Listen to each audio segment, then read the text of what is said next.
Va vers ton frère. Liste de versets de la Bible ayant trait à ce sujet. Matthieu 18, versets 15 à 18. Si ton frère a péché, va et reprends-le entre toi et lui seul. S'il t'écoute, tu as gagné ton frère. Mais s'il ne t'écoute pas, prends avec toi une ou deux personnes, afin que toute l'affaire se règle sur la déclaration de 2 ou de 3 témoins. S'il refuse de les écouter, dis-le à l'Église. Et s'il refuse aussi d'écouter l'Église, qu'il soit pour toi comme un païen et un publicain. Je vous le dis en vérité, tout ce que vous lierez sur la terre sera lié dans le ciel, et tout ce que vous délierez sur la terre sera délié dans le ciel. Deutéronome, chapitre 19, versets 15 à 20. Un seul témoin ne suffira pas contre un homme pour constater un crime ou un péché, quel qu'il soit. Un fait ne pourra s'établir que sur la déposition de 2 ou de 3 témoins. Lorsqu'un faux témoin s'élèvera contre quelqu'un pour l'accuser d'un crime, les 2 hommes en contestation comparaîtront devant l'Éternel, devant les sacrificateurs et les juges alors en fonction. Les juges feront avec soin des recherches. Le témoin est-il un faux témoin? A-t-il fait contre son frère une fausse déposition? Alors vous le traiterez comme il avait dessein de traiter son frère. Tu ôteras ainsi le mal du milieu de toi. Les autres entendront et craindront, et l'on ne commettra plus un acte aussi criminel au milieu de toi. Jean 8, 17. Il est écrit dans votre loi que le témoignage de 2 hommes est vrai. C'est une référence de Deutéronome 17, versets 6 à 13. 1 Corinthiens 5, versets 1 à 5. On entend dire généralement qu'il y a parmi vous de l'impudicité, et une impudicité telle qu'elle ne se rencontre pas même chez les païens. C'est au point que l'un de vous a la femme de son père, et vous êtes enflés d'orgueil, et vous n'avez pas été plus tôt dans l'affliction, afin que celui qui a commis cet acte fût ôté du milieu de vous. Pour moi, absent de corps, mais présent d'esprit, j'ai déjà jugé, comme si j'étais présent, celui qui a commis un tel acte. Au nom du Seigneur Jésus, vous et mon esprit, étant assemblés avec la puissance de notre Seigneur Jésus, qu'un tel homme soit livré à Satan pour la destruction de la chair, afin que l'esprit soit sauvé au jour du Seigneur Jésus. 1 Corinthiens 6, versets 1 à 9. Quelqu'un de vous, lorsqu'il a un différend avec un autre, ose-t-il plaider devant les injustes et non devant les saints? Ne savez-vous pas que les saints jugeront le monde, et si c'est par vous que le monde est jugé, êtes-vous indigne de rendre les moindres jugements? Ne savez-vous pas que nous jugerons les anges, et nous ne jugerions pas, à plus forte raison, les choses de cette vie? Quand donc vous avez des différends pour les choses de cette vie, ce sont des gens dont l'Église ne fait aucun cas que vous prenez pour juges. Je le dis à votre honte. Ainsi, il n'y a parmi vous pas un seul homme sage qui puisse prononcer entre ses frères, mais un frère plaide contre un frère, et cela devant des infidèles. C'est déjà certes un défaut chez vous que d'avoir des procès les uns avec les autres. Pourquoi ne souffrez-vous pas plutôt quelque injustice? Pourquoi ne vous laissez-vous pas plutôt dépouiller? Mais c'est vous qui commettez l'injustice et qui dépouillez, et c'est envers des frères que vous agissez de la sorte. Ne savez-vous pas que les injustes n'hériteront point le royaume de Dieu? Galates 6, 1. Frères, si un homme vient à être surpris en quelque faute, vous qui êtes spirituels, redressez-le avec un esprit de douceur. Prends garde à toi-même, de peur que tu ne sois aussi tenté. 2 Thessaloniciens 3, 6 et 3, 14 et 15. Nous vous recommandons, frères, au nom de notre Seigneur Jésus-Christ, de vous éloigner de tout frère qui vit dans le désordre, et non selon les instructions que vous avez reçues de nous.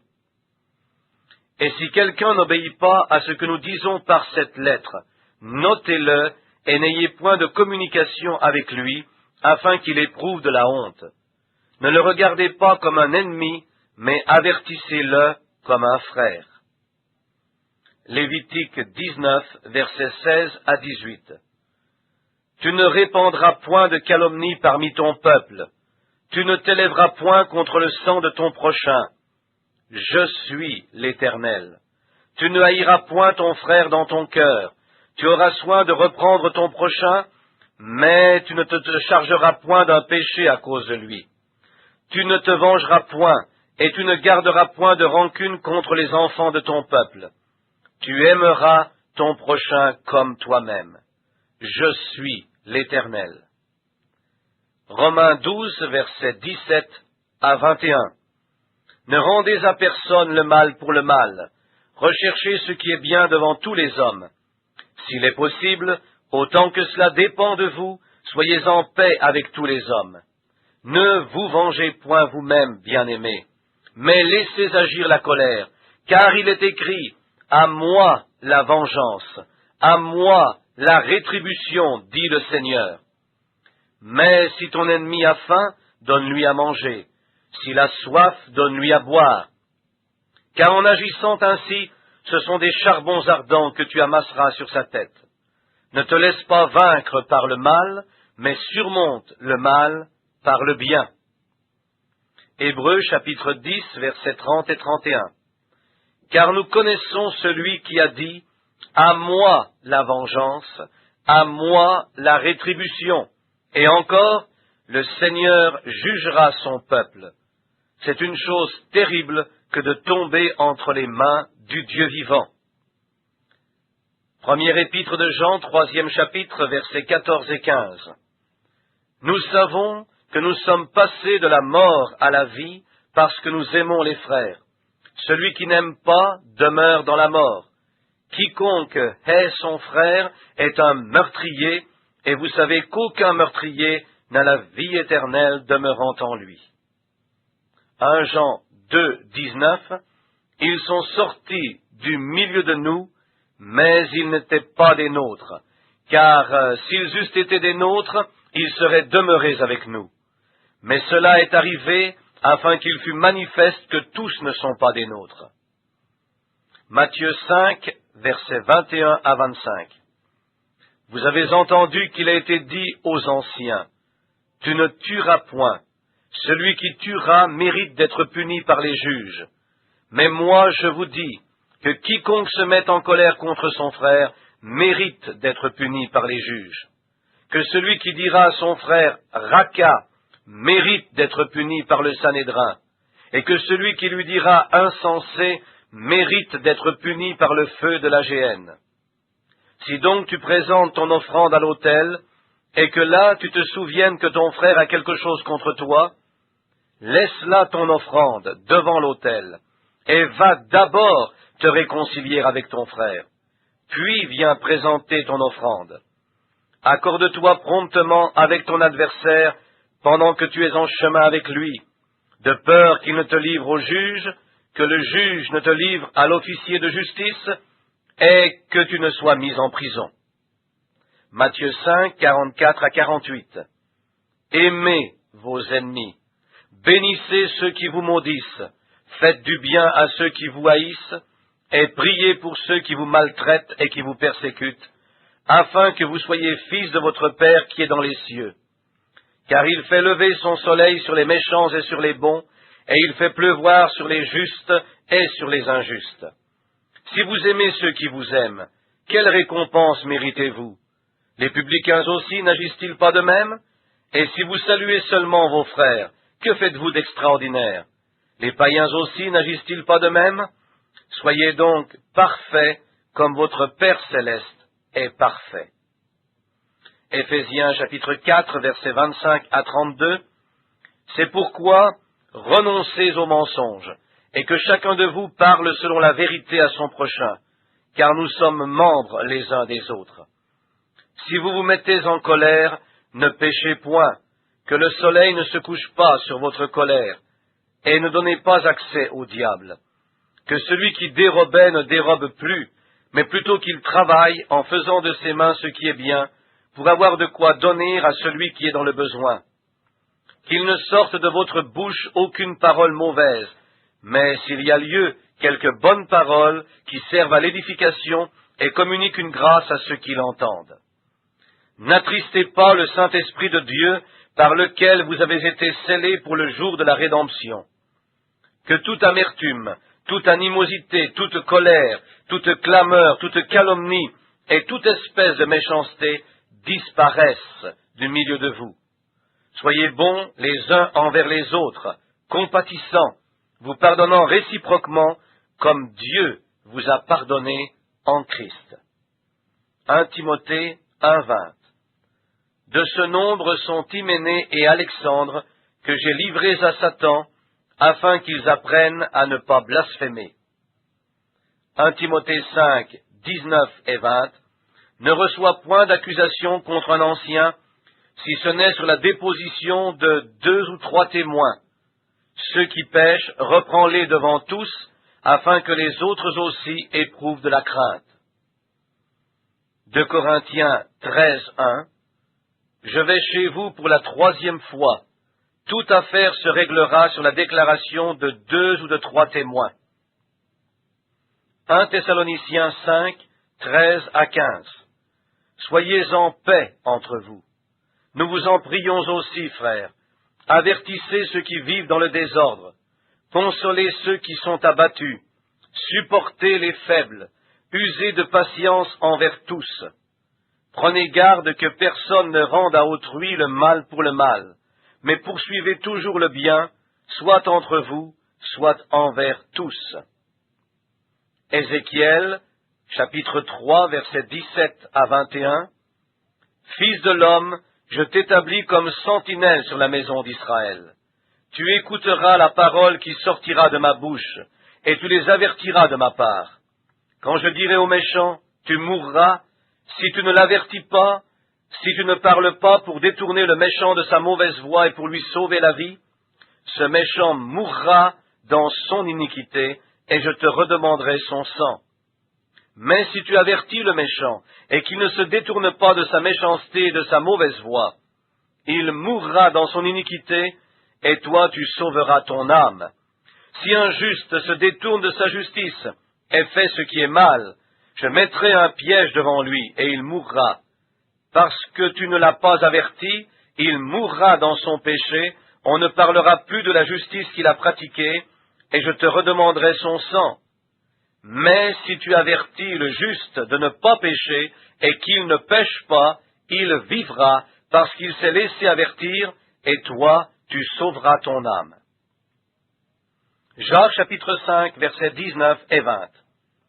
Mes frères, si quelqu'un parmi vous s'est égaré loin de la vérité, et qu'un autre l'y ramène, qu'il sache que celui qui ramènera un pécheur de la voie où il s'était égaré, sauvera une âme de la mort et couvrira une multitude de péchés. Luc 17, versets 3 et 4. Si ton frère a péché, reprends-le, et s'il se repent, pardonne-lui. Et s'il a péché contre toi 7 fois dans un jour, et que 7 fois il revienne à toi disant « Je me repens », tu lui pardonneras. Matthieu 18, 21 et 22. Alors Pierre s'approcha de lui et dit « Seigneur, combien de fois pardonnerai-je à mon frère lorsqu'il péchera contre moi? Sera-ce jusqu'à 7 fois ?» Jésus lui dit « Je ne te dis pas jusqu'à 7 fois, mais jusqu'à 70 fois 7 fois. » 1 Corinthiens 13, 4 à 7.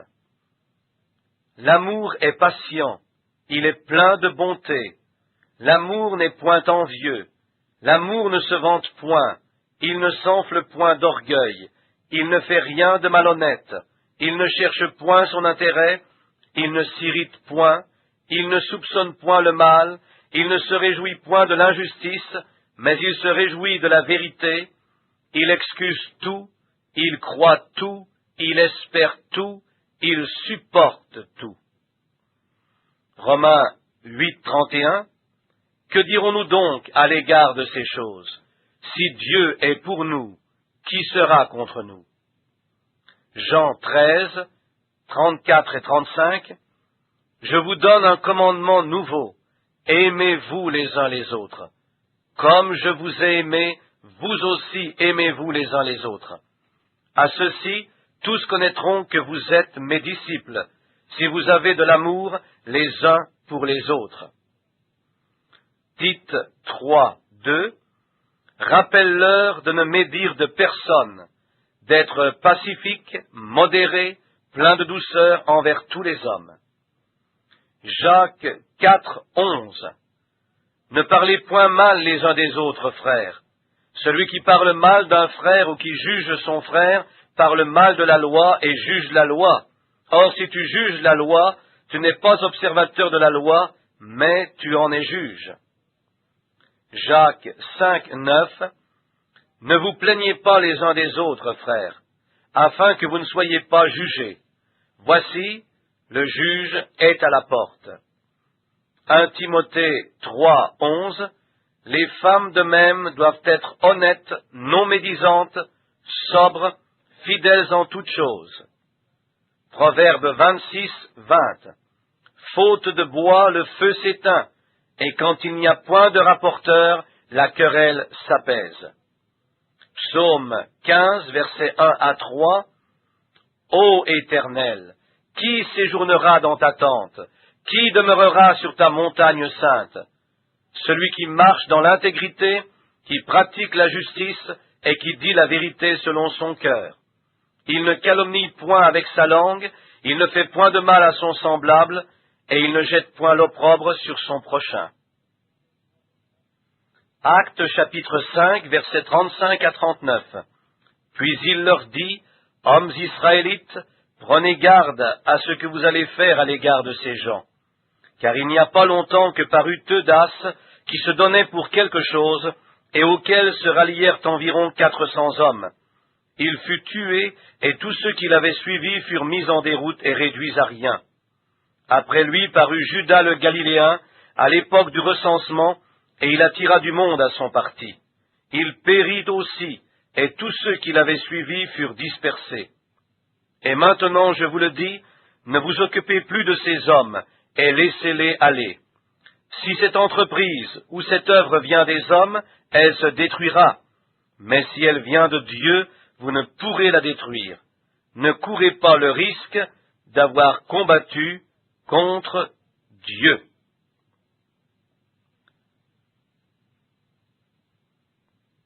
Dans le message Hébreu, chapitre 2, partie 1, prêché le 25 août 1957, Jeffersonville.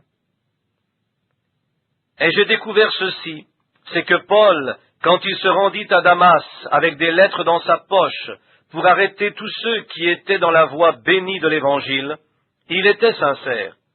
Mais j'ai toujours pensé que depuis que Paul vit mourir Étienne, cela avait dû le marquer profondément. Quand il approuva la mort d'Étienne, et qu'il tint les manteaux de ceux qui le lapidèrent, Paul était alors coupable du sang d'Étienne. Et il le confessa par ces paroles, « Je ne suis pas digne parce que j'ai versé le sang d'un des siens, d'Étienne le martyr, parce qu'il fut témoin de sa mort. » Si vous êtes témoin d'une chose, vous êtes aussi coupable que si vous y aviez participé directement. Ainsi, si nous témoignons en disant « Oh oui, tel et tel n'aurait pas dû faire ceci », prenez garde à vos paroles, car la manière dont vous jugez décidera de votre culpabilité. Si vous ne pouvez pas décider, ne dites rien, laissez cela tranquille.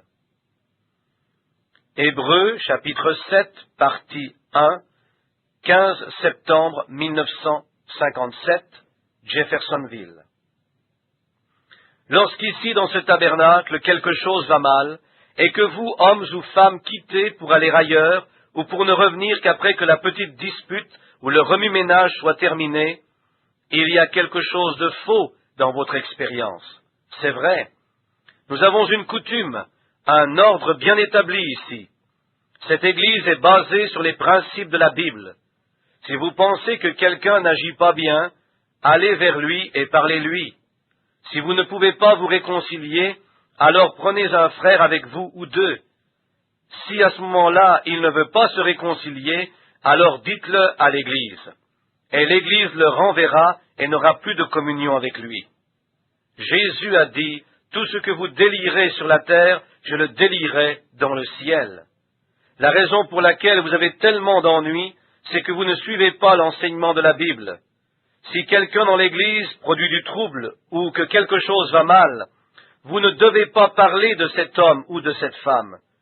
C'est votre devoir d'aller vers cet homme ou cette femme et de lui dire son erreur. Et s'il ne veut pas vous écouter, prenez quelqu'un d'autre avec vous. S'il ne veut toujours pas écouter, alors l'Église le délie. Jésus a dit, « Ce que vous délirez sur la terre, je le délierai dans le ciel.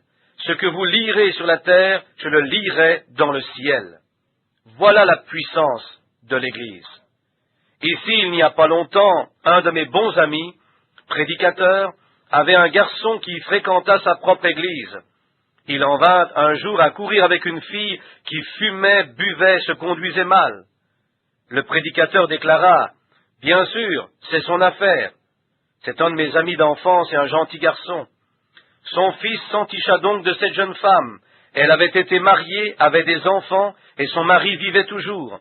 Il craignait que son fils l'épouse.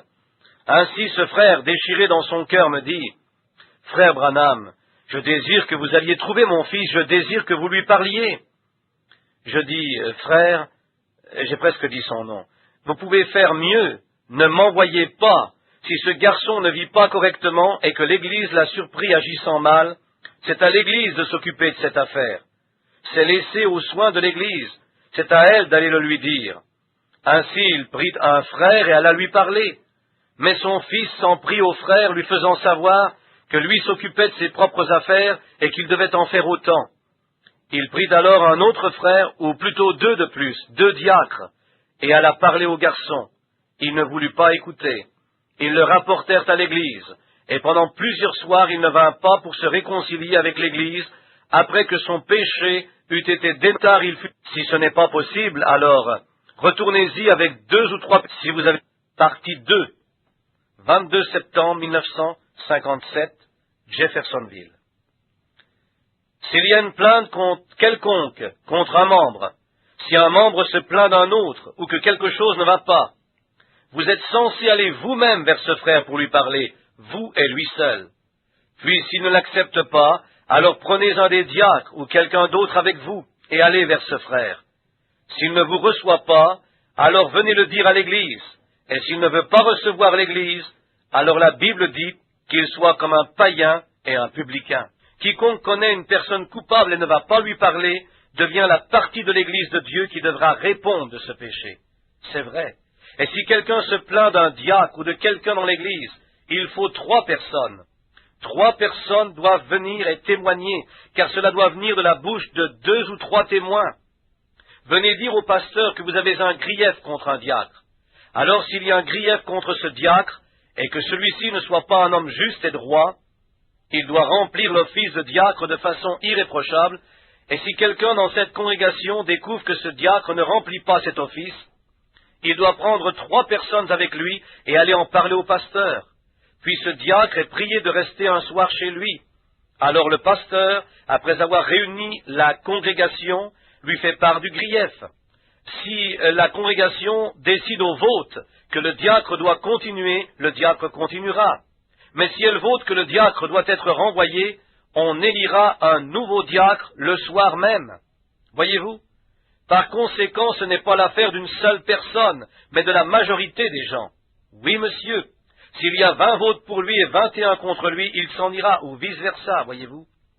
C'est-à-dire que l'Église locale est souveraine et chacun de ses membres a une voix dans l'Église. Si quelque chose va mal, alors ils peuvent se réunir et la seule chose à faire, c'est de se placer devant Dieu de façon qu'il n'y ait absolument rien qui entrave la marche de l'Église.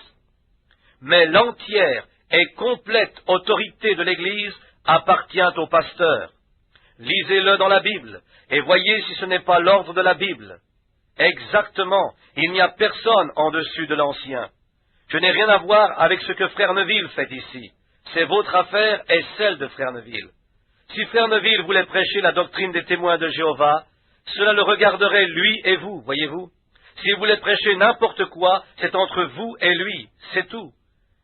Si la congrégation vote pour lui afin qu'il prêche cela, c'est bien, c'est son affaire. La seule chose que je revendique, c'est d'en être le propriétaire. Et si une chose ou une autre survient, par exemple un changement de pasteur, et que l'on veuille passer au vote, vous ne pourriez pas demander à un diacre de le faire. Vous viendriez me le demander, je viendrais ici et je dirais, si vous voulez changer de pasteur, donnez-moi-en la raison. A-t-il fait quelque chose? Oui, nous l'avons trouvé ivre, ou nous l'avons surpris en train de faire ceci, ou une certaine chose qui n'était pas juste. Avez-vous 3 témoins? Oui, nous les avons. Ces témoins doivent d'abord être éprouvés. Ne recevez point d'accusation contre un ancien, si ce n'est sur la déposition de 2 ou de 3 témoins, et qu'ils soient premièrement éprouvés, ceci contre un ancien. Ensuite, vous devez déclarer sous serment que vous l'avez vu, et ensuite en apporter la preuve. Alors, si c'est le cas, ce péché est condamné ouvertement par ces mots, c'est faux. Ensuite dites, congrégation, voulez-vous changer de pasteur? Si la congrégation vote et dit, pardonnez-lui et laissez-le continuer, c'est ainsi que cela doit être, voyez-vous. N'est-ce pas une façon satisfaisante de conduire une église? C'est ce que la Bible déclare. Nous n'avons ni évêque, ni surveillant, ni conseil ou autre pour décider des admissions et qui auraient beaucoup d'autorité. Personne n'a d'autorité ici, si ce n'est le Saint-Esprit. Et c'est juste, c'est lui qui opère les changements. Et nous prenons la décision de la majorité des gens comme étant la sienne. Alors si une partie veut faire ceci et que l'autre veut faire cela, que fait la partie perdante? Elle se rallie aux autres et dit, nous avons eu tort. Nous allons aller de l'avant parce que le Saint-Esprit a fait ce choix. Voyez-vous, c'est tout à fait juste. C'est pareil avec les démocrates et les républicains. Aussi longtemps que nous, Américains, sommes une démocratie. Si les démocrates sont au pouvoir, les républicains devraient unir leurs efforts aux leurs. Si les républicains sont au pouvoir, les démocrates devraient faire de même. Voyez-vous, c'est exactement ce qui fait de nous une nation. Si nous brisons un jour cela, nous briserons notre démocratie, c'est vrai. Si les démocrates disent « nous ne voulons rien faire parce que les républicains sont au pouvoir », alors nous allons tomber. Je suis originaire du Kentucky. Ensemble, nous restons debout, mais divisés, nous tombons. Maintenant, s'il y a quoi que ce soit de faux dans l'Église dont vous ayez connaissance, que cela soit une personne ou autre chose, vous êtes dans l'obligation, et vous devrez en répondre devant Dieu, si vous ne tirez pas cette affaire au clair, vous, l'Église. Maintenant, souvenez-vous, ce n'est pas sur mes épaules, c'est sur les vôtres. Et tout ce qui va mal dans l'Église, Dieu vous en tiendra pour responsable, c'est vrai. C'est ainsi qu'il conduit son Église. C'est ainsi que cela est démontré dans la Bible. C'est l'ordre de la Bible, c'est la souveraineté de l'Église locale, le pasteur étant la tête. C'est vrai. Amen. Maintenant, revenons à ce vieux message béni. Je veux que vous sachiez ceci. Souvenez-vous que ce message est enregistré sur bande. Les ordres et règles de l'Église sont aussi sur bande magnétique. Ils sont selon la Bible. Ce n'est pas nous qui la dirigeons. Il n'y a personne à la tête. Nous sommes tous pareils. Mais nous avons un conducteur et c'est le pasteur. Aussi longtemps qu'il est dirigé par le Saint-Esprit. C'est vrai. Très bien. La Bible dit, une fois purifié par le sang de Jésus, il n'a plus le désir de pécher. Si vous en avez le désir, c'est que votre cœur n'est pas en ordre avec Dieu. Vous agirez mal, mais vous ne le ferez pas volontairement. Voyez-vous, vous êtes pris au piège. Et quand vous êtes pris au piège, ou que vous faites quelque chose involontairement, ce n'est pas encore le péché, car vous vous repentirez à la minute même où vous réalisez que vous avez mal agi. Vous ferez rapidement demi-tour. Et vous direz, je n'ai pas fait exprès, je n'ai pas réalisé. Vous pourrez le dire durant toute votre vie, car un homme ne veut pas être... C'est la raison pour laquelle nous sommes si stupides, et à tel point dans les ténèbres ici, sur la terre, alors qu'il y a l'expiation du sang pour nous, tout le temps, afin de nous garder couverts, parce que la première faute que nous commettons... Maintenant, voici votre idée légaliste. Oh, vous savez quoi? Cette femme était sanctifiée, Dieu soit béni, mais ensuite elle a mal agi. Par là, je sais qu'elle est rétrograde. C'est faux, elle n'est pas rétrograde, elle a commis une faute, mais si elle l'a fait volontairement, alors elle n'était pas juste pour commencer. Si elle ne l'a pas fait exprès, et qu'elle vienne devant la sainte Église de Dieu, confesser sa faute en disant « J'ai tort, pardonnez-moi », vous êtes dans l'obligation de lui pardonner. Si vous ne le faites pas dans votre cœur, alors c'est vous qui devriez aller à l'autel. C'est vrai. Voilà la véritable sainteté dans l'Église. Voilà la véritable sainteté, pas votre sainteté, mais celle de Christ. Je n'ai pas de sainteté à lui présenter, mais je place ma confiance dans sa sainteté, dans sa grâce, et je la garde dans mon cœur. Je ne l'ai pas méritée. Il n'y avait rien qui pût me la faire mériter, mais par sa grâce, il m'a appelé et invité à venir. J'ai regardé à lui, et il a enlevé de moi le désir. Je fais des milliers de fautes chaque mois, chaque année, certainement. Mais quand je vois que j'ai tort, je dis « Oh Dieu, je ne l'ai pas fait exprès, tu connais mon cœur, je ne l'ai pas fait intentionnellement, j'ai été prise au piège, je ne l'ai pas fait exprès, pardonne-moi Seigneur. » Si j'ai fait du mal à mon frère, je dirais « Frère, pardonne-moi, je ne l'ai pas fait intentionnellement. » Assurément, Dieu connaît mon cœur. Oh, vous y êtes. Voilà le sacrifice du sang. Voilà la puissance de l'Évangile, cette sainte Église qui avance. Ce n'est pas à cause de quelque chose que vous avez fait, mais de quelque chose avec lequel vous n'avez rien à voir. Voilà le rachat. Maintenant, voyez-vous ce côté légaliste?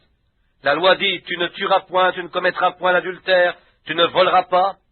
Jésus se retourna et dit, il a été dit aux anciens, tu ne tueras point. Mais moi, je vous dis que quiconque se met en colère contre son frère sans raison a déjà tué. Il a été dit aux anciens, tu ne commettras point d'adultère. Mais moi, je vous dis que quiconque regarde une femme pour la convoiter a déjà commis adultère avec elle dans son cœur. Vous y êtes. Cela devrait enseigner aux femmes comment il faut s'habiller, comment faire ce qui est juste. Si vous vous habillez d'une façon incorrecte et que cela fasse qu'un homme vous regarde avec de mauvaises pensées, vous êtes coupable d'adultère comme si vous aviez commis l'acte. Jésus l'a dit. Et vous qui avez un tempérament semblable à une lame de scie et qui êtes toujours en train de parler mal de quelqu'un et qui n'arrivez pas à encaisser, faites attention. Vous êtes coupable si vous prononcez un mot qui n'est pas juste contre un frère, si vous allez à gauche et à droite pour démolir. Vous n'avez pas besoin de planter un couteau dans le dos d'un homme pour le tuer. Vous pouvez le faire en brisant son caractère, son influence. Quand vous parlez contre votre pasteur ici, en disant quelque chose de mal à son sujet, vous feriez aussi bien de lui tirer dessus. En disant quelque chose qui n'est pas correct à son sujet, eh bien cela tuera son influence à l'égard des gens et vous en serez coupable. C'est Jésus qui l'a dit.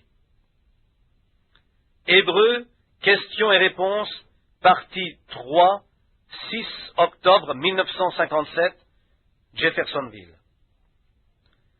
Tout pouvoir m'a été donné dans le ciel et sur la terre. Allez et j'irai avec vous. Tout ce que vous lirez sur la terre, je le lirai dans le ciel. Ce que vous délirez sur la terre, je le délierai dans le ciel. Oh, si la grande Église sainte pouvait seulement réaliser sa puissance pour faire ces choses. Mais il y a tellement de doutes, de craintes et de tremblements. Cela pourrait-il arriver? Aussi longtemps que cela existe, l'Église ne peut pas se tenir d'aplomb. Et quand toute parole de crainte a disparu, et que le Saint-Esprit contrôle entièrement l'Église, alors toutes les craintes ont disparu, et cette Église a la puissance. Voyez-vous? Car ils ont derrière eux tout ce que le ciel possède. Ils sont des ambassadeurs du trône. Absolument. Un ambassadeur de Christ a l'autorité, et tout ce que Christ possède appartient à cet ambassadeur. Il a dit, allez par tout le monde, et vous serez mes témoins, après que le Saint-Esprit soit venu sur vous. Et qu'est-ce qu'un témoin? C'est un ambassadeur. Il doit venir témoigner de quelque chose. Toute la puissance du ciel se trouve dans vos mains. Oh, pourquoi l'Église est-elle stérile et sommes-nous assoupis? C'est parce que nous ne reconnaissons pas ces choses. Pourquoi nous ne sommes pas une dénomination où la grande prostituée, 27 septembre 1958, Jeffersonville. Ce n'est qu'un petit tabernacle ici. Nous ne sommes pas une dénomination. Nous sommes libres en Christ. C'est pourquoi nous restons tels que nous sommes. Et Dieu nous a bénis et aidés. Maintenant, nous allons vous dire pourquoi nous prenons la communion. Nous vous dirons pourquoi nous pratiquons le lavement des pieds, Pourquoi nous ne voulons pas laisser les membres prendre la communion si nous savons qu'ils vivent dans le péché? Et c'est pourquoi ces 2 ou 3 dernières semaines, je suis allé d'un membre à l'autre et que j'ai visité ceux entre lesquels il y a eu quelques petits différends, si bien que l'un ne parlait pas à l'autre et qu'en le rencontrant sur la route, il détournait la tête. Honte à vous!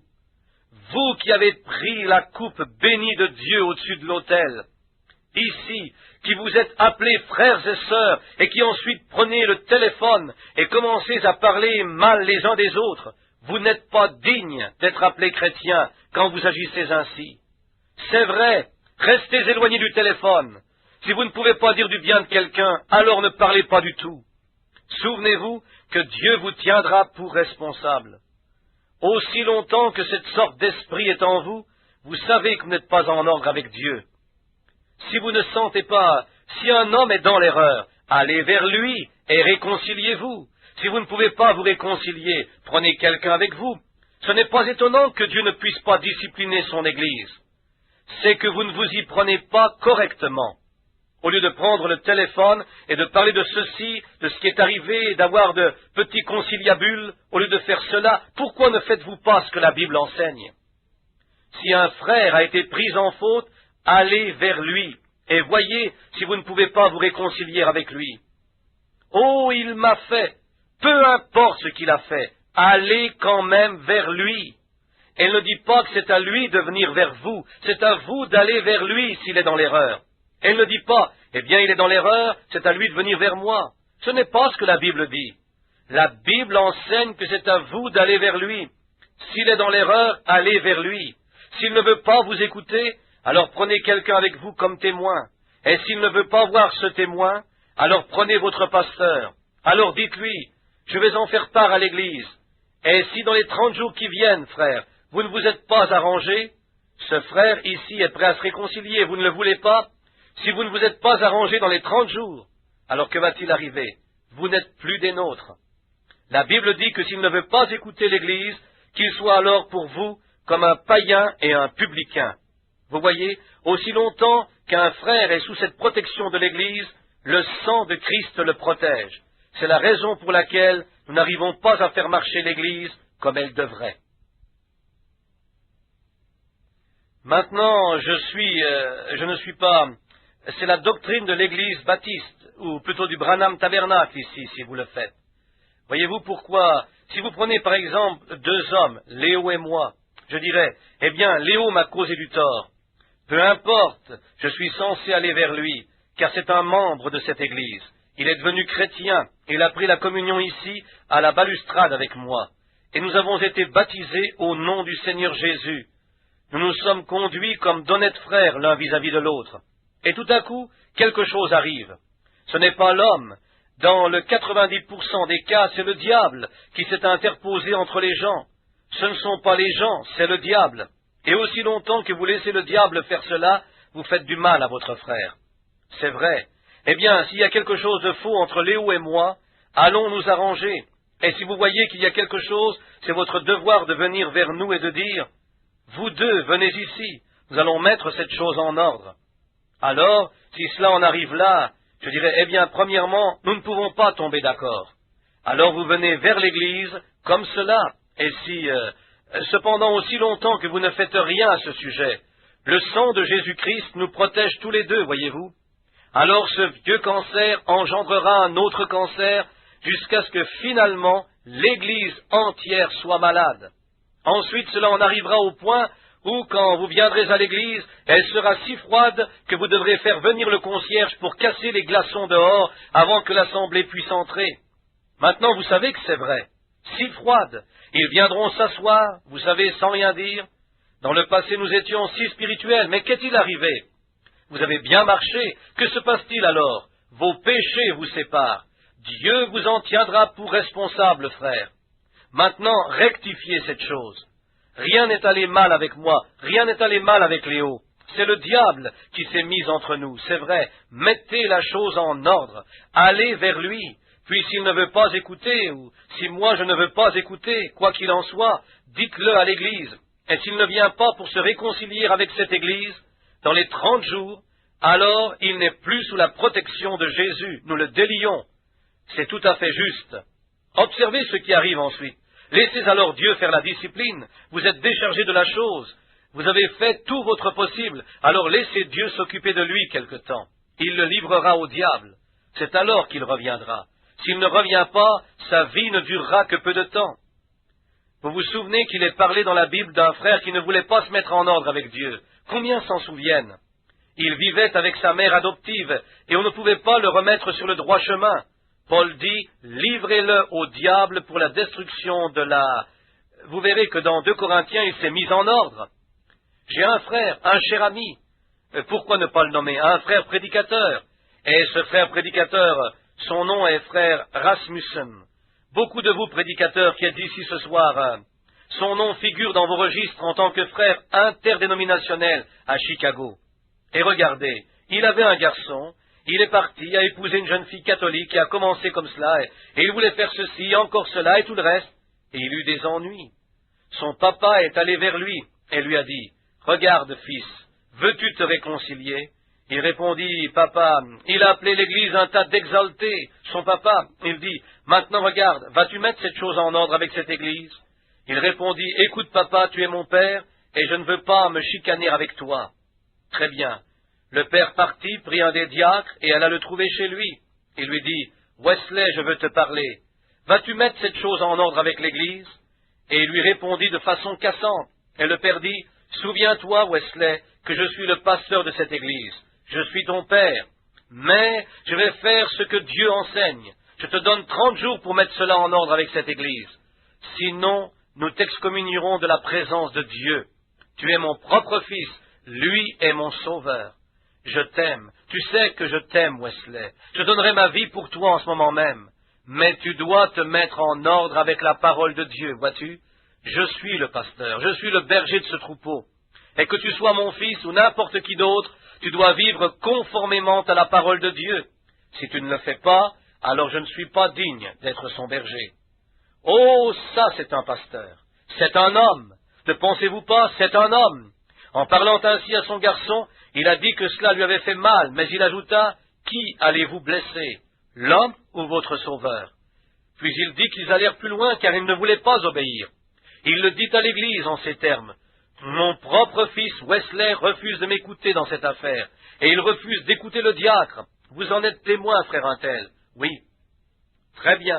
À 8 heures dimanche dans 4 semaines, s'il n'a pas mis cette chose en ordre avec cette église, nous livrerons Wesley, mon fils, au diable pour la destruction de la chair.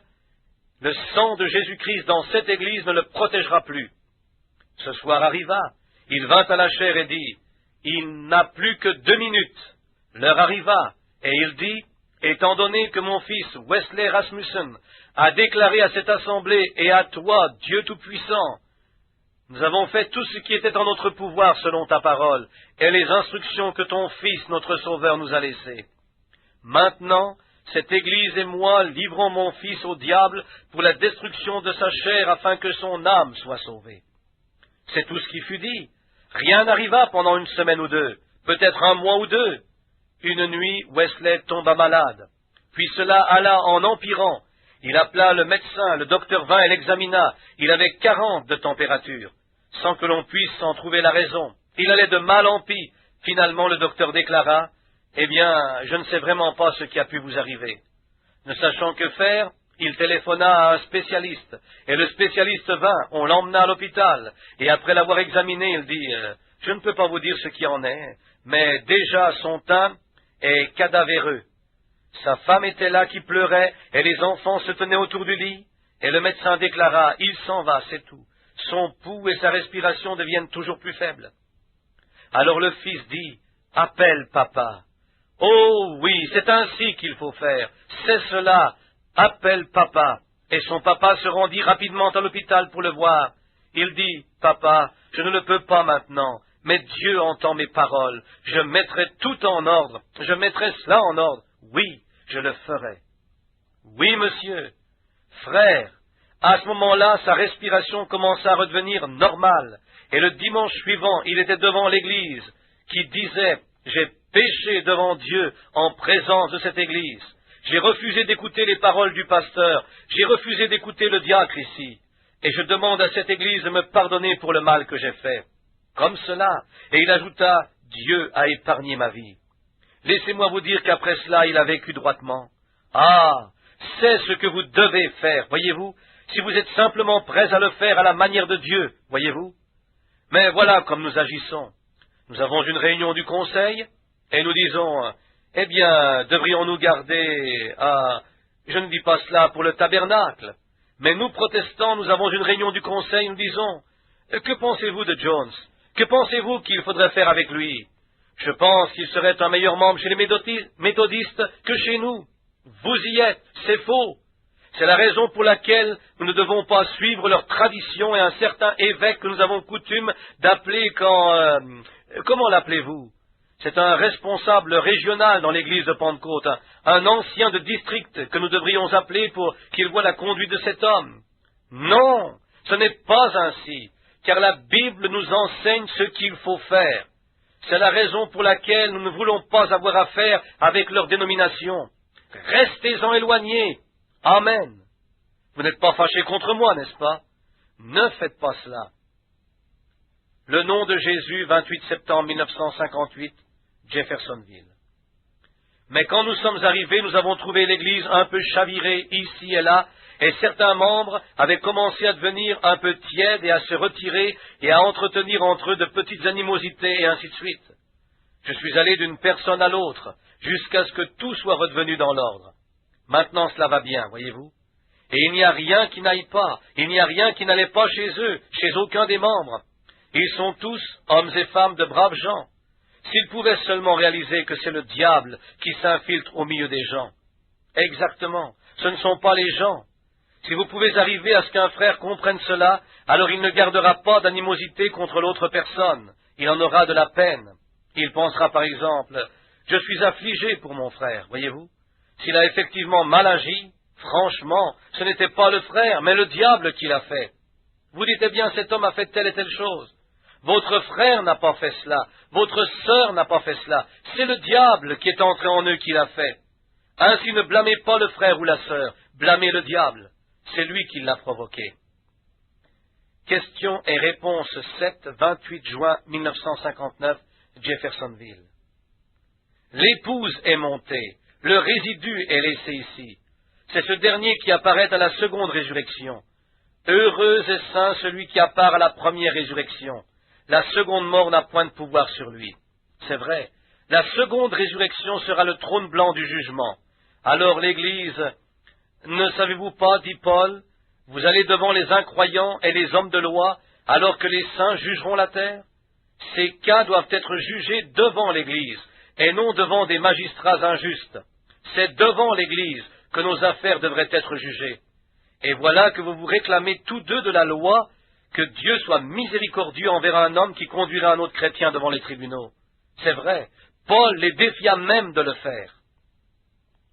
Question-réponse sur le Saint-Esprit, 19 décembre 1959, Jeffersonville. Question. Il y a des endroits dans la Bible, tels que 1 Samuel 18:10, où il est dit qu'un mauvais esprit de Dieu fit certaines choses. Je ne comprends pas. Un mauvais esprit de Dieu? Veuillez, s'il vous plaît, l'expliquer. Réponse. Eh bien, peut-être qu'avec l'aide de Dieu, je vais pouvoir le faire. Ça ne veut pas dire que Dieu est un mauvais esprit, mais tout esprit est soumis à Dieu. Il fait tout marcher selon sa volonté, voyez-vous.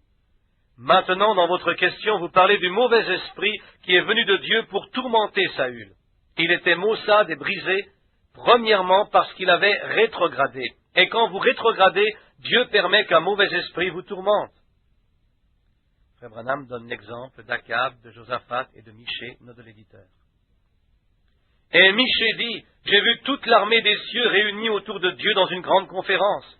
Ils parlaient entre eux et l'Éternel dit, qui pouvons-nous envoyer? Lequel de vous veut descendre tromper Akab afin qu'il aille là-bas se faire tuer pour accomplir la parole de Dieu? Qui pouvons-nous envoyer?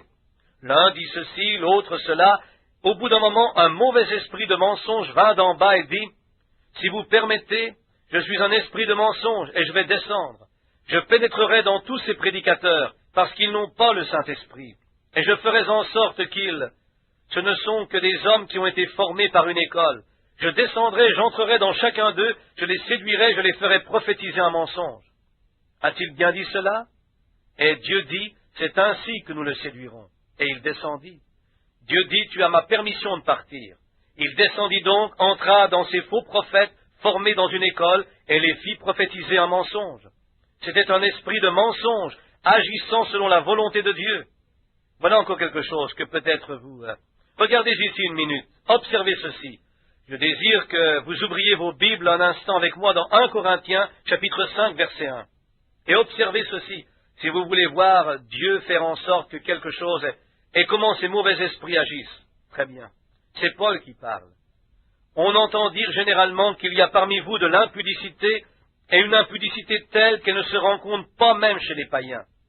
Que pensez-vous d'une telle chose dans l'Église? C'est au point que l'un de vous a la femme de son père, et vous êtes enflé d'orgueil, et vous n'avez pas été plutôt dans l'affliction, afin que celui qui a commis cet acte fût ôté du milieu de vous. Je ne sais pas, je ne crois pas que quelqu'un contesterait ceci, mais je défends seulement ce que je crois. Si un homme est une fois rempli de l'esprit, il ne peut pas le perdre. Voyez-vous, pour moi, absent de corps mais présent d'esprit, j'ai jugé déjà comme si j'étais présent celui qui a commis un tel acte. Au nom du Seigneur Jésus, vous et mon esprit étant rassemblés dans la puissance de notre Seigneur Jésus, qu'un tel homme soit livré à Satan pour la destruction de la chair, afin que l'esprit soit sauvé au jour du Seigneur Jésus. Dieu dit à la Sainte Église qui est son corps sur la terre que maintenant ceci se trouve dans le Nouveau Testament. Il est parlé d'un homme qui était si corrompu et souillé qu'il vivait avec la femme de son propre père. Il dit, une telle chose dans le corps de Christ. Vous, l'Église, livrez-le au diable pour la destruction, voyez-vous. Dieu permet que, quand il veut donner le fouet à quelqu'un, il lâche un mauvais esprit sur lui afin de tourmenter cette personne et la faire revenir.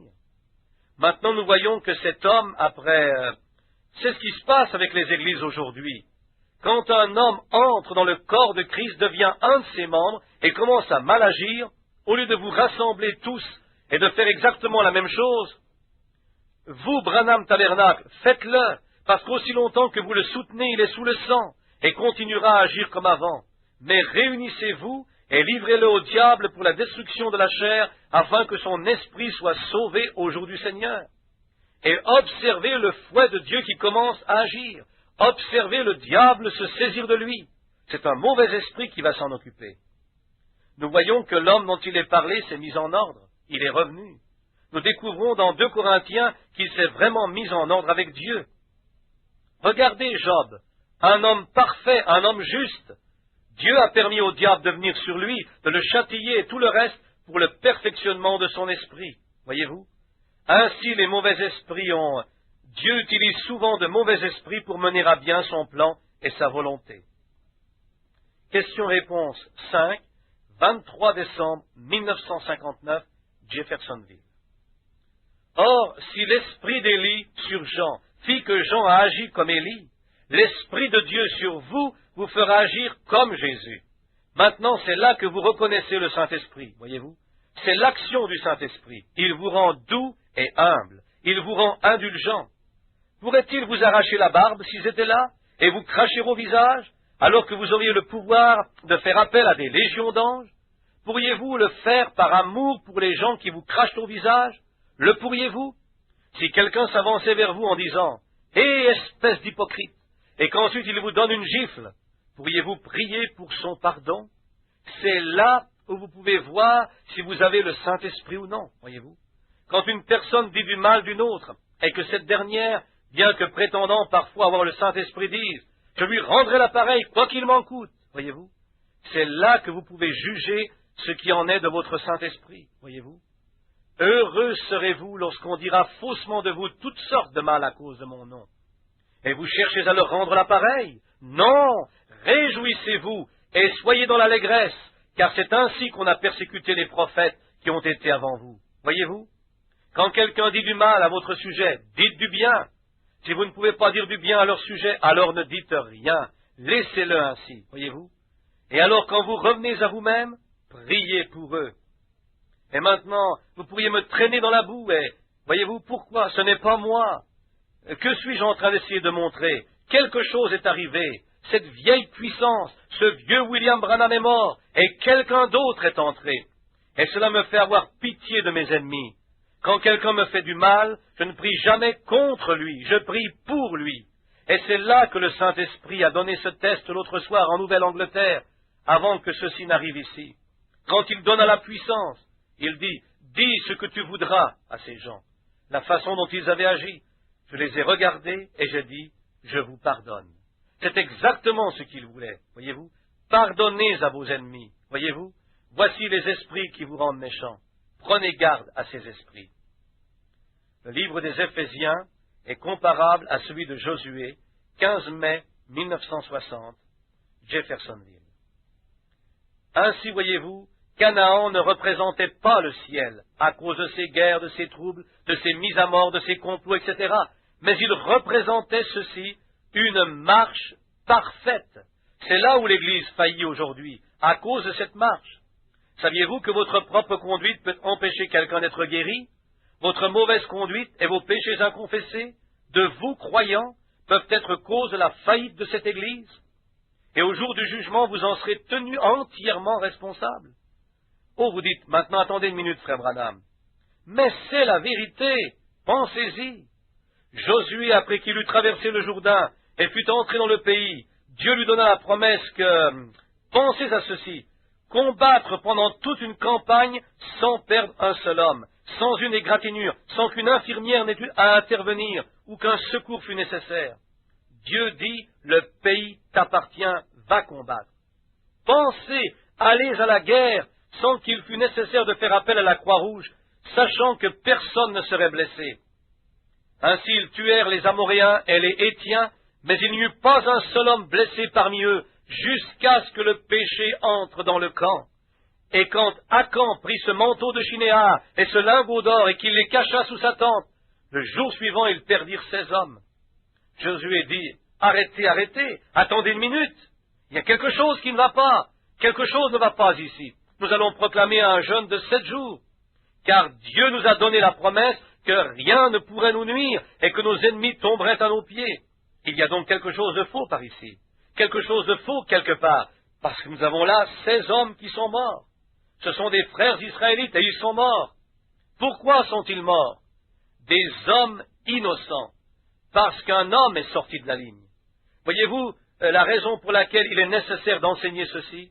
L'Église doit s'aligner. Elle doit s'aligner avec la parole de Dieu. Elle doit s'aligner avec Dieu. Et les uns avec les autres, marchant droitement, sobrement devant tous les hommes, craignant Dieu. Ainsi, à cause d'un homme qui avait volé un vêtement et fait quelque chose qu'il n'aurait pas dû faire, cela enleva la vie à 16 hommes. Je crois que c'était 16, peut-être plus. Je crois que c'est 16 hommes qui sont morts.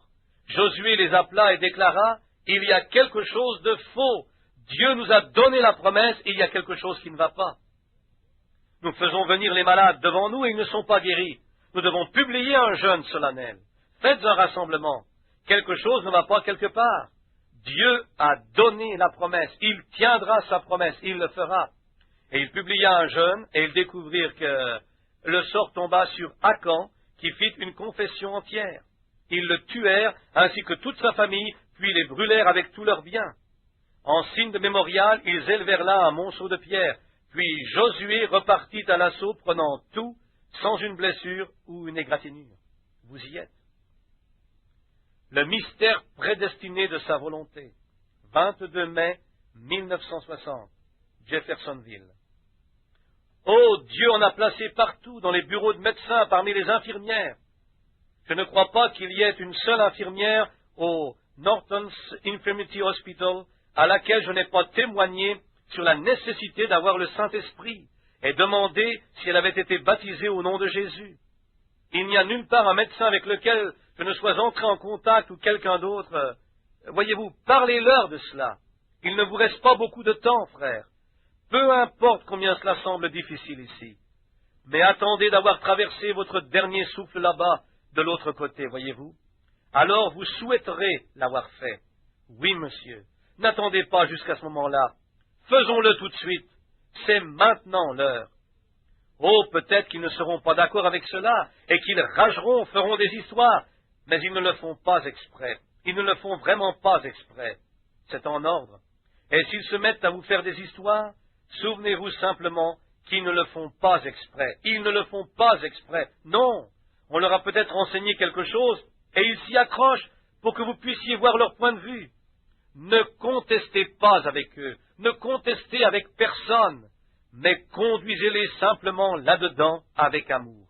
Ensuite, priez pour eux. La révélation de Jésus-Christ, l'âge de l'Église de Pergame, 7 décembre 1960, Jeffersonville. Efforcez-vous de faire le bien, et continuez simplement à être bon. Ne gardez pas d'animosité ou de rancune. Ne soyez pas remplis d'amertume. Peu importe la méchanceté de la personne et le mal qu'elle dit à votre sujet, n'ayez jamais dans votre cœur de mauvaises pensées contre elle, parce que c'est là que le diable s'infiltrera et qu'il commencera à agir. Gardez simplement tout cela couvert par un amour divin. Que ces choses soient confessées, mises en ordre, et faites du bien à ceux qui vous font du mal. Si vous faites du bien seulement à ceux qui vous font du bien, les publicains n'agissent-ils pas de même, a dit Jésus? Voyez-vous, les pécheurs, n'importe qui peut être bon envers ceux qui lui font du bien, mais soyez bons pour ceux qui ne sont pas bons envers vous. Faites quelque chose pour ceux qui ne feraient rien pour vous. Prononcez une bonne parole en faveur de l'homme qui serait susceptible de parler mal de vous, et ainsi vous garderez toute amertume hors de votre cœur. Et vous serez toujours dans l'amour avec tous, aussi longtemps que vous restez dans l'amour. Maintenant vous dites, mais ils ont fait. Nous ne sommes pas juges, Dieu est le juge. Et vous ne voudriez pas que cette pauvre personne soit rejetée, n'est-ce pas? Certainement pas. Peu importe qui ils sont, vous ne le voudriez pas. Aussi, essayez d'être gentil vis-à-vis d'eux. Et l'amour couvre une multitude de péchés. Oui, monsieur, l'amour, ce bon et divin amour chrétien. Si un homme vient vers vous et vous traite d'exalté de toutes sortes de noms, maintenant, ne feignez pas, voyez-vous. Si vous ne pouvez pas agir ainsi, allez-vous-en simplement. Mais dans votre cœur, vous devriez être à même de dire, eh bien, frère, peut-être que si vous le compreniez comme moi, vous le verriez autrement, voyez-vous. Et soyez remplis de douceur envers lui. Continuez ainsi. Et même si nous différons comme l'Est est éloigné de l'Ouest, cela ne fait aucune différence. Exposé des 7 âges de l'Église, l'âge de l'Église de Laodicée. Maintenant, nous pouvons voir pourquoi il y a 2 vignes, une vraie et une fausse. Nous pouvons voir pourquoi Abraham eut 2 fils, l'un selon la chair qui persécuta Isaac et l'autre selon la promesse. Nous pouvons voir comment, des mêmes parents, 2 enfants naquirent, l'un connaissant et aimant les choses de Dieu, l'autre connaissant une bonne partie de la vérité, mais n'ayant pas le même esprit, et par conséquent persécutant l'enfant élu. Ce n'est pas parce qu'il aimait la réprobation que Dieu a réprouvé. Il a réprouvé par amour pour les élus. Les élus ne peuvent pas persécuter les élus. Ce sont les réprouvés qui persécutent et détruisent les élus. Les élus ne peuvent pas faire du mal aux élus. Oh, ces réprouvés sont religieux, ils sont habiles, ils sont de la lignée de Caïn, la semence du serpent. Ils construisent leur tour de Babel, leurs cités, leurs empires, tout en invoquant Dieu. Ils haïssent la vraie semence, et ils feront tout ce qu'ils peuvent, même au nom du Seigneur, pour détruire les élus de Dieu. Mais ils sont nécessaires. Qu'est-ce que la balle pour le blé? Sans balle, pas de blé. Mais à la fin, qu'arrive-t-il à la balle? Elle est brûlée dans un feu qui ne s'éteint point. Et ce grain, où est-il? Il est serré dans son grenier, il est là où lui se trouve. Apocalypse chapitre 5, 18 juin 1961, Jeffersonville. Vous avez pu remarquer depuis dimanche dernier ce que veut dire agir à la manière de Dieu. Quand j'ai vu que c'était un esprit qui était venu parmi ses chers frères, il est impossible pour un homme naturel d'enlever cela. Ainsi, la seule chose qui était à faire, c'était de l'abandonner au Seigneur, et en quelques heures, tout fut terminé. Maintenant, pasteur, alors que je m'en vais, étant ton assistant dans l'œuvre du Seigneur, comme Paul l'a dit, je te conjure devant Dieu et ses anges, voyez-vous. De même pour cette Église-ci, c'est un parfait exemple de ce qu'il faut faire si quelqu'un enfreint l'ordre dans l'Église, voyez-vous. Si quelque chose arrive dans l'Église qui ne soit pas juste, alors que celui qui sait que ce n'est pas juste aille vers la personne. Et si celle-ci ne veut pas se réconcilier, alors la chose suivante à faire, c'est de prendre un témoin, ou peut-être deux, et d'aller vers cette personne pour la réconcilier ou pour mettre la chose en ordre. Maintenant, écoutez attentivement. Ceci est aussi enregistré. Alors, si cela ne va pas, ne laissez jamais un petit isme, un petit quelque chose ou un petit ressentiment surgir parmi vous. Débarrassez-vous-en immédiatement, parce que ce sont les petits renards qui abîment le raisin. Ainsi, gardez-le hors du chemin. S'il y a un petit sentiment étrange, allez en parler à la personne. Dites, j'ai tort, je ne me sens pas juste vis-à-vis de vous, ou quelque chose comme cela. Aidez-moi à prier pour cela, afin que je devienne meilleur. Parce que nous ne voulons rien d'autre au milieu de nous que le Saint-Esprit pur et non frelaté. C'est tout ce que nous voulons. Alors les dons et autres se manifesteront correctement et tout marchera bien. Pourquoi avoir une demi-église quand vous pouvez en avoir une entière?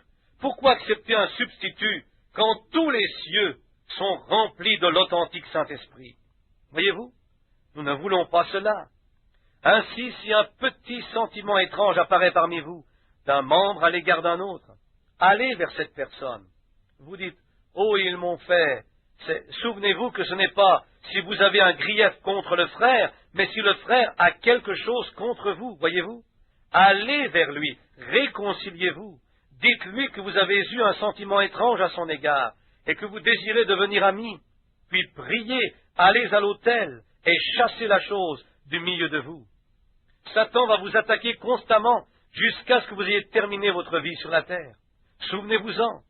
Vous n'aurez jamais un moment sans avoir à combattre, parce que vous êtes engagé dans une bataille. Avez-vous demandé à Dieu de venir à Christ, pensant partager un pique-nique?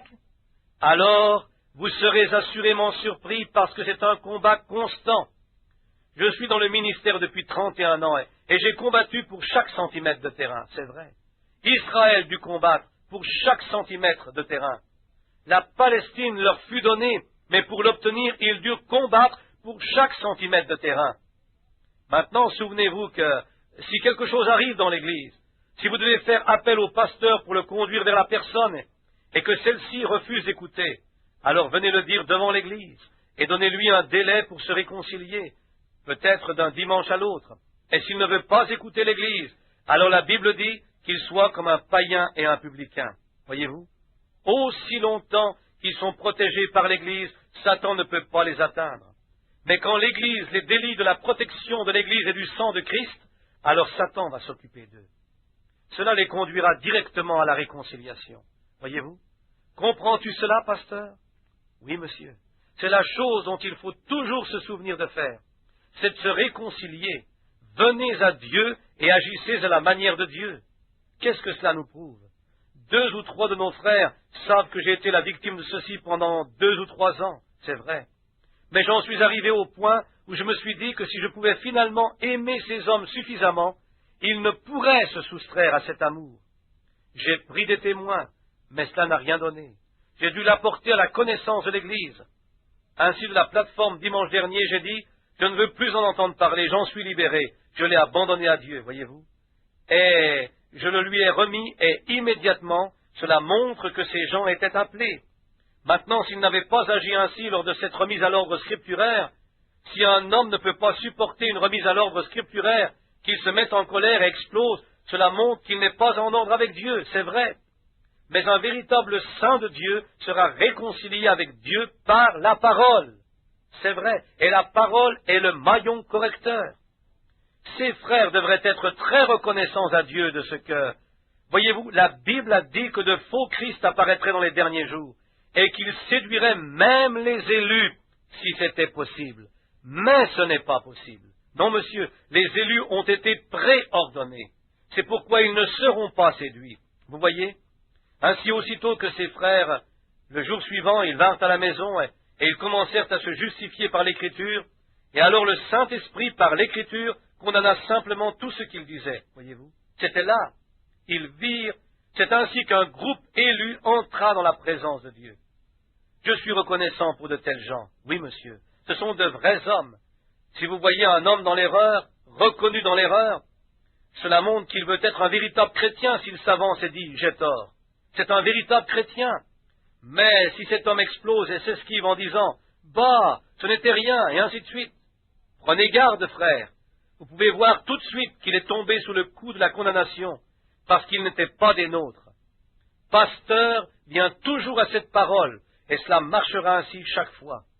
Vous devez rester avec la parole. Vous voyez, ces hommes ont été partout pour établir toutes choses. C'est du véritable christianisme. C'est le christianisme à l'œuvre. Quand vous avez tort, allez et admettez que vous avez tort. Levez-vous et dites « j'ai tort », voyez-vous. Alors, pardonnez-lui. Question-réponse 8, 15 octobre 1961, Jeffersonville. Question 17. La Bible dit que toute chose concourt au bien de ceux qui aiment le Seigneur. Alors, si vous aimez Dieu et que vous retourniez dans le monde, Dieu vous laissera-t-il mourir dans le péché ou vous permettra-t-il de vous réconcilier avec lui avant qu'il vous reprenne? Réponse. La dame a signé cela. C'est pourquoi je peux dire que c'est une dame, voyez-vous, car elle a apposé son nom. Oui, sœur, si vous êtes née, maintenant laissez-moi dire ceci, voyez-vous. Temporairement et dans une faible mesure, chacun de nous rétrograde de nombreuses fois chaque jour. Nous savons cela. Nous sommes tous coupables, chacun de nous. Aucun de nous n'est parfait. Et aussi longtemps que nous serons dans ce corps, nous serons toujours... peu importe que les gens essayent de dire « je me suis sanctifié, je peux embrasser cette femme ou faire cela », il ment, il ne le peut pas, c'est tout. Je n'essaye pas de dire « Seigneur, laisse-moi venir jusqu'où je peux aller », mais plutôt « Seigneur, garde-moi-en aussi éloigné que possible ». Voyez-vous, restez aussi éloigné que... Souvenez-vous que vous êtes toujours des êtres humains, voyez-vous. Mais maintenant, si vous commettez une faute, et que vous fassiez quelque chose qui ne soit pas juste, vous ne le faites pas volontairement. Si vous êtes un chrétien né de nouveau, vous n'avez pas l'intention d'agir mal. Vos intentions et tout le reste sont justes. Mais comme elle l'a dit ici, si vous commettez une faute et que vous fassiez quelque chose qui ne soit pas juste, Dieu vous laissera-t-il continuer ainsi, mourir dans cette condition, et être perdu, ou vous ramènera-t-il à la réconciliation? Il vous ramènera, c'est vrai, il vous ramènera. Et si vous faites quelque chose de mal, que cela ne vous condamne pas, et que vous continuez ainsi, souvenez-vous que premièrement vous n'étiez pas sauvé, c'est vrai. Vous n'étiez pas sauvé, vous n'aviez qu'une soi-disant croyance. Mais quand vous êtes sauvé, vous avez un esprit différent, vous avez une nature différente, vous êtes une nouvelle créature en Christ, et les anciennes choses ont disparu. Elles sont mortes et enterrées dans la mer de l'oubli, voyez-vous. Mais vu que vous vivez dans ce monde, et qu'il y a partout des pièges qui vous attendent, marchez les yeux fixés sur Christ. Souvenez-vous que si vous faites une faute, un véritable chrétien reviendra toujours rapidement se réconcilier. Parfois, il se peut que vous soyez livrés à vous-même pendant quelque temps pour voir ce que vous allez faire. Mais si vous avez la nature d'une colombe, vous ne pourrez jamais manger de la nourriture de corbeau. C'est tout. Vous ne pourrez pas la digérer. C'est tout. Vous êtes sauvés, et je suis si content de savoir que Christ sauve notre... Mais il se peut que nous rétrogradions. Nous allons peut-être mal agir. Nous avons tous nos hauts et nos bas. Mais dans votre âme, aussitôt que vous faites quelque chose, eh bien, ça ne tourne plus rond en vous. Vous savez qu'il y a quelque chose. À ce moment-là, c'est le moment de réagir. C'est le moment de réagir. Éloignez-vous de cela. Maintenant, supposons que vous alliez quelque part aujourd'hui et que quelqu'un vienne vers vous et vous dise « Dites donc, il paraît que vous êtes l'un de ces exaltés. » Tout de suite, Satan vous souffle. Donne-lui la répartie, voyez-vous. Je ne sais pas si je suis un exalté. Je suis un chrétien, voyez-vous. Et avec le mal, répondez toujours au mal par le bien. Souvenez-vous de ceci. Quand vous répondez au mal par le bien, le mal ne peut pas tenir en présence du bien. Il ne le peut pas. Je suis missionnaire et je suis allé partout dans le monde, dans toutes sortes de lieux malfamés, parmi toutes sortes de spirites et de ismes, là où il y avait toutes sortes d'adorations de démons et au milieu de tout ce que l'on peut bien imaginer. Mais j'ai toujours trouvé que le vrai triomphe du faux. Se ranger du côté de Jésus, 1er juin 1962, Jeffersonville. Maintenant, souvenez-vous, en faisant ceci, vous découvrirez que parfois, vous ne pouvez pas être d'accord avec frère un tel. Vous ne serez pas d'accord. Souvenez-vous, aussi longtemps que vous direz Eh bien, parce qu'il ne croit pas cela exactement comme moi, je ne vais pas avoir, c'est que quelque chose ne va pas chez vous. Ce n'est pas quelque chose qui ne va pas chez l'autre personne, c'est quelque chose qui ne va pas chez vous. Quand des frères qui essayent de rester ensemble, le fait est que nous, la famille Branham se composait de 9 enfants. Or, nous nous battions comme de petits roquets. Mais après tout, quand nous avions terminé de nous battre, nous étions toujours des Branham. On savait que l'autre était un Branham, je savais qu'il était un Branham, il savait que j'étais un Branham, voyez-vous, mais on se battait. Vous faites cela dans votre famille, mais ce sont toujours vos frères, c'est ainsi. On peut ne pas s'entendre, c'est en ordre, mais nous sommes toujours un, nous sommes un en Christ. Nous croyons ce message et restons avec lui. Et je pense que c'est la chose à faire pour continuer à avancer jusqu'à la venue de Jésus. Et c'est ce que j'ai voulu dire par ces paroles. Et je crois que si vous aviez... Voyez-vous, vous devez être enthousiasmé pour le message. Si vous ne l'êtes pas, c'est que quelque chose ne va pas. Il y a quelque chose qui ne va pas. Vous devez, par exemple, ne dites pas, « Eh bien, le mois dernier, j'étais assez enthousiasmé pour cela, mais maintenant, je ne sais pas. » Voyez-vous, c'est qu'il y a quelque chose qui ne va pas quelque part. Vous devez rester enthousiasmé tout le temps, voyez-vous, et continuer simplement à vous battre.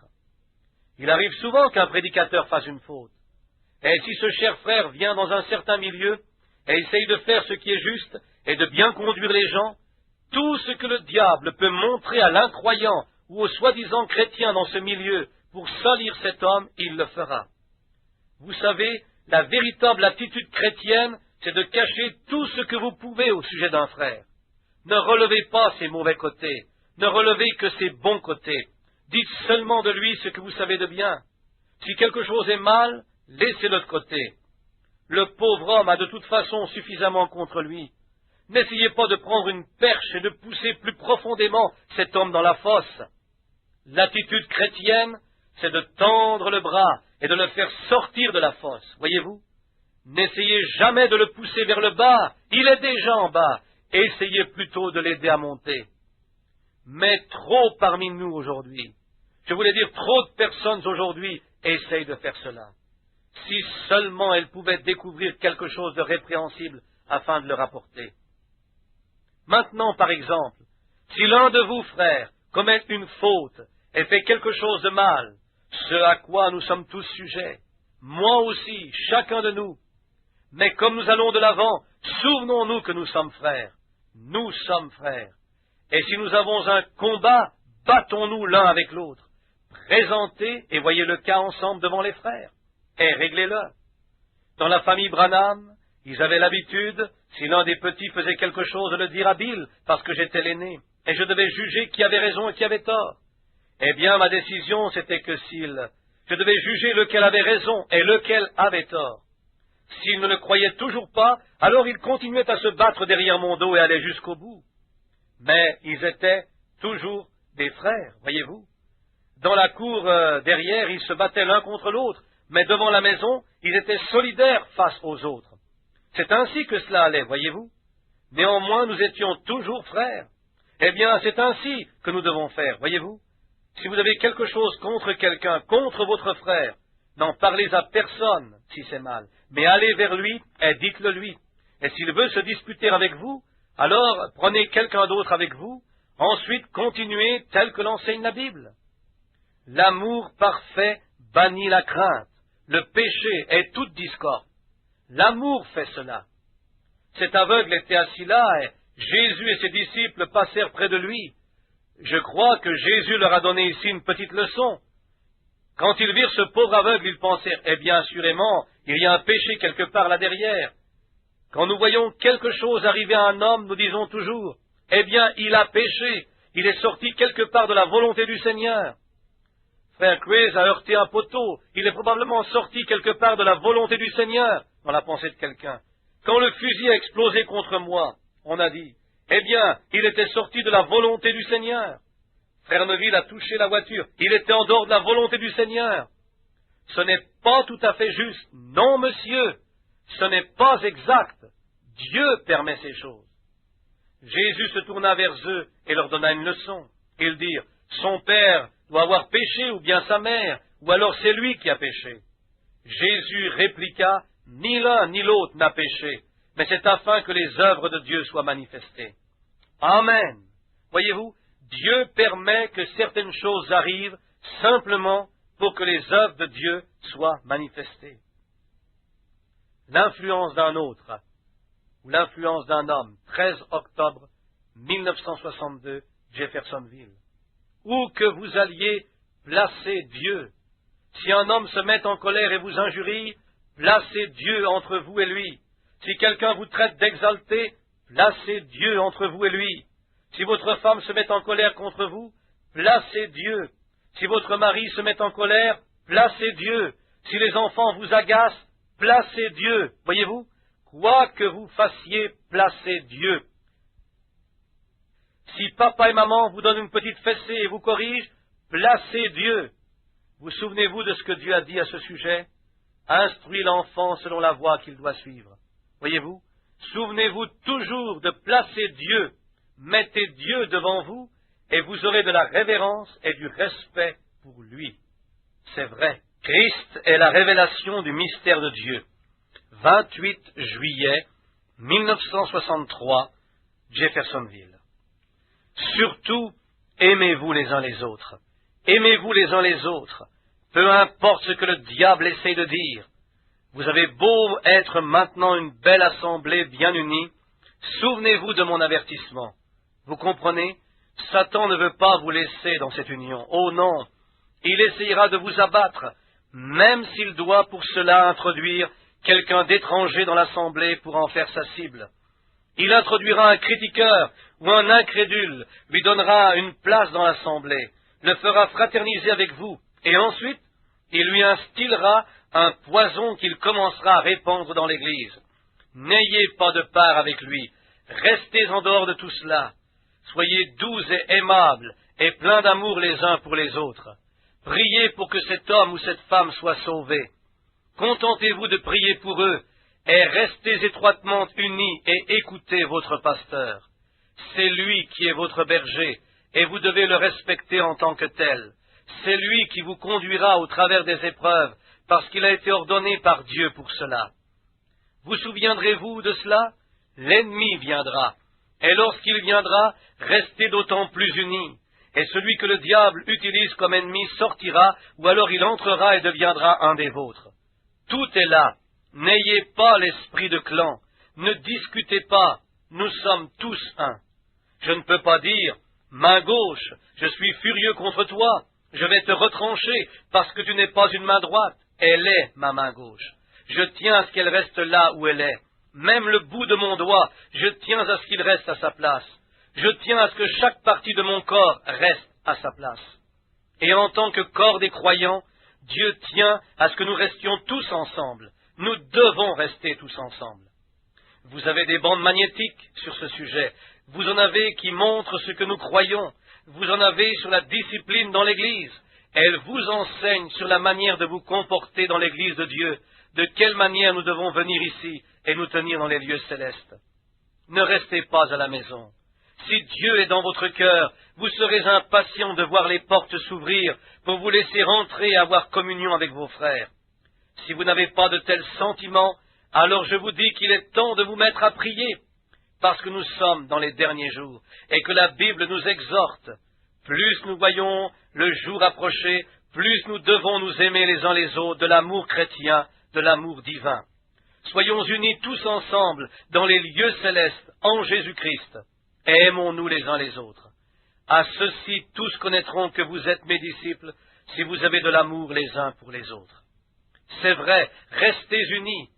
Si vous pensez qu'un frère ou une sœur n'est pas tout à fait dans la vérité, dites « Seigneur, ne laisse pas le moindre germe d'amertume croître en moi, parce que cela lui ferait de la peine, et cela enlèverait Christ de ma vie. Ces acides, ces poisons de la jalousie, de la malice, de la haine, ils ne feront qu'enlever le Saint-Esprit du milieu de vous. Ils le chasseront de ce tabernacle. Ils tueront l'Esprit de Dieu ou le chasseront d'ici et feront du mal à votre pasteur. Ils feront beaucoup de mal. Vous comprenez? Ne faites pas cela. Resserrez tous vos liens. Tirez sur les courroies, comme ce frère. Un pasteur en a eu la vision l'autre jour. Il avait vu les boucles et les courroies de l'armure de Dieu. revêtez-la, serrez-la bien, rapprochez-vous les uns des autres, aimez-vous les uns les autres en toutes circonstances, parlez-en bien de vos frères et sœurs, parlez-en bien les uns des autres, et Dieu vous bénira. L'Ordre de l'Église, 26 décembre 1963, Jeffersonville. Je m'attends à ce que vous, frères, si une fois vous voyez que je m'éloigne des Écritures, vous veniez vers moi en privé et me disiez où j'ai tort. Peu importe que vous soyez l'un des administrateurs ou le concierge, qui que vous soyez, vous avez le devoir envers moi, en tant que frère en Christ, de me dire quand j'ai tort scripturairement. S'il y a une question, asseyons-nous et tirons cela au clair ensemble. Question. Frère Branham, en ce qui concerne l'ordre de l'Église, nous avons essayé d'agir d'après notre compréhension des ordres donnés lors de la consécration de la nouvelle Église. Mais en agissant ainsi, certains se sont mis en colère et ont quitté l'Église. D'autres ne veulent pas écouter du tout ce que nous disons, spécialement les enfants. Nous avons parlé aux parents à ce sujet, mais ils ne veulent pas s'en occuper. Alors, avons-nous mal compris ou nous y prenons-nous mal? Merci. Réponse. Laissez-moi répondre à ceci comme cela vient. En ce qui concerne l'ordre de l'Église, nous avons essayé d'agir d'après notre compréhension des ordres donnés lors de la consécration de la nouvelle Église. C'est correct, vous agissez bien.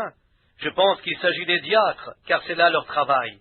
Très bien, et en agissant ainsi, des gens se sont souvent mis en colère contre nous. Ils agissent de même envers moi. Ils le feront pour n'importe qui, voyez-vous. Si une personne fait cela, c'est que quelque chose ne va pas chez elle. Elle n'est pas en ordre avec Dieu, car l'Esprit de Christ est soumis à l'enseignement de Christ. La messe, c'est de les laisser partir et de prier pour eux, voyez-vous. Alors peut-être qu'un jour, un des diacres ira les trouver à l'église.